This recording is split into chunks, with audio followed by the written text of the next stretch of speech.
Today, you're going to learn about conventional expressions. What are conventional expressions? It's a phrase or clause that has become a characteristic way of expressing a certain idea.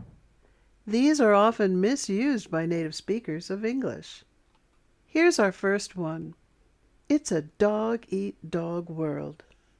When writing this expression, make sure you use those hyphens and don't forget the punctuation mark at the end.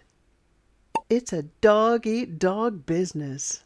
This is used to refer to a situation of fierce competition in which people are willing to harm each other in order to succeed. It's a dog-eat-dog world. Someone who's lived with nature since they decided to live alone off the grid as a hermit and leave the dog-eat-dog world to certified public accounting. For all intents and purposes. This is used to say that one thing has the same effect or result as something else.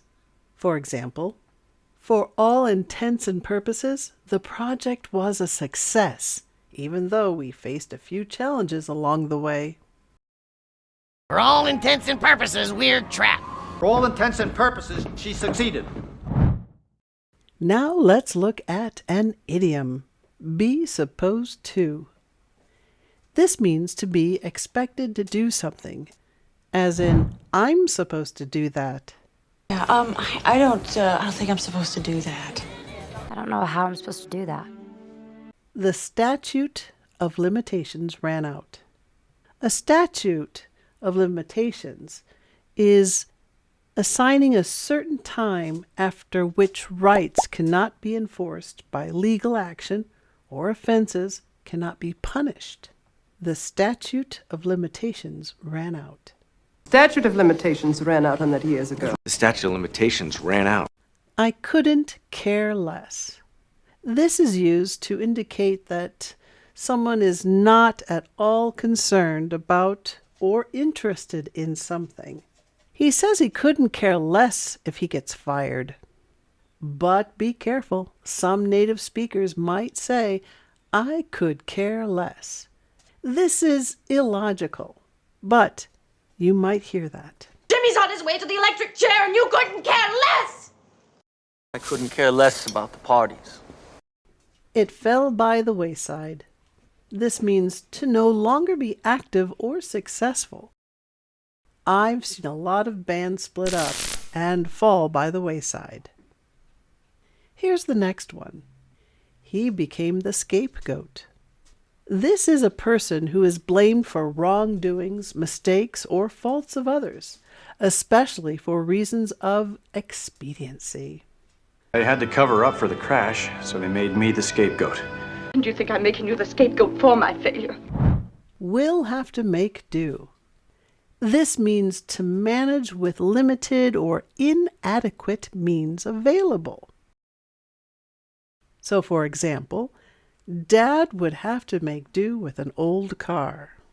Oh, well, we'll just have to make do without her for the time being. You're gonna have to make do with you. Piqued my interest is a phrase that describes something as being interesting to the speaker or creating curiosity. For example, the movie trailer piqued my interest.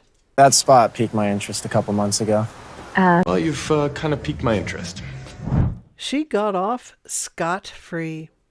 Scot-free means without receiving the deserved or expected punishment, or without being harmed. Another example would be, the court let her off scot-free, meaning she wasn't punished. They waited with bated breath, eagerly or anxiously waiting for something. She waited for the train with bated breath. This expression means to hold one's breath. Bate means to restrain. She waited for the train with bated breath. As November came and the great event drew nearer and nearer, we all waited with bated breath. Without further ado means let's begin. Without any fuss or delay.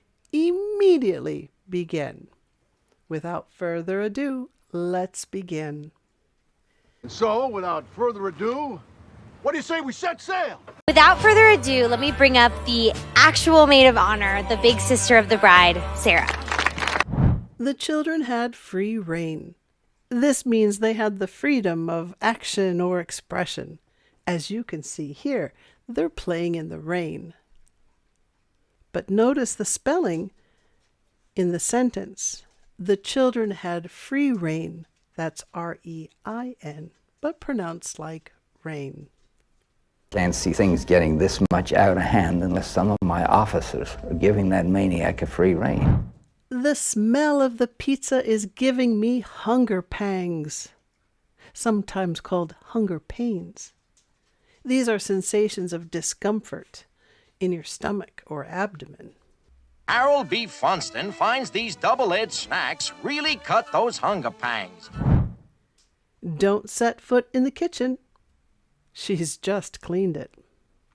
It just means don't enter. My dog begs for my food. I have to nip that in the bud. This means to put a quick end to something. You need to nip that in the bud. You shouldn't be at their beck and call. This means always having to be ready to obey someone's orders immediately. You shouldn't be at their beck and call. But do you think holding that over my head puts me at your beck and call for life? That's a moot point.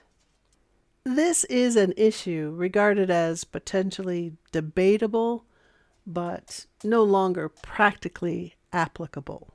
I'm saying my being here is a moot point, since I'm now in as much shit as you are.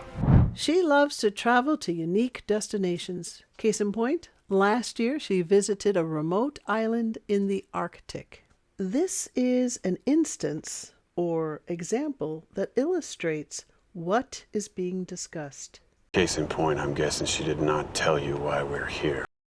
I mean, case in point, except for the few items ID'd by the Dovers and the Birches, all the kids' clothes that we found still had the tags on them. The cops were starting to home in on the suspect. Homed in on, or homing in on, or homes in on means to find and move directly towards someone or something. Designed to home in on heat-producing engines, like an airplane. You better home in on me. Clark Kent and Superman are one in the same. The use of one means identical with each other. Hey, if you liked this video, you might enjoy these videos on the screen here. And on Wednesday, I'm doing another free live stream at 4 p.m. That's Central European time. And we'll be discussing how to make questions with am, is, and are. Oh, and one more thing. Don't forget that there is a members-only live stream coming up on March 2nd at 12 p.m. And again, that's Central European time. We'll be practicing intonation and how to do it. I hope you'll bring your questions and join me. It'll be fun. Thanks for watching, and as always, please keep practicing. Bye.